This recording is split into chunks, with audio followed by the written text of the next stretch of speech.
موجلی روز مادر برگزار گردیدنی دوری نهایی فستیوال جمهوری صدرنگی چکند بسا رمزی است.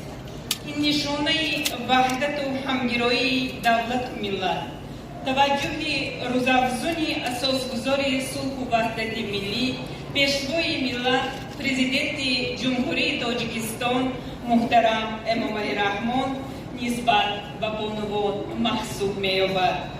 بهای بلند پیشوای معظم ملت ضمن ارائه پیام به مجلس عالی مملکت، ما با عزم و اراده و مسئولیت شناسی بانوان و دختران تاجیک همچون نیروی بزرگ جامعه اعتمادی کامل داریم و دستگیری همه‌جانبه آنها را ادامه می‌دهیم.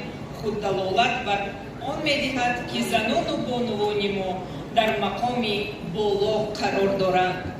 حاضرین گرامی داشتی ارزش‌های فرهنگی، تربیه احترام به لباس ملی، بلند برداشتن حس زیبایی پرستی، بیدار نمودن ذوق بلند اهالی به مدنیت لباس پوشی، ارزش‌گذاری به فرهنگ و تمدن ملی در سیاست دولتی پیشوای معظم ملت مقامی خاص دارد.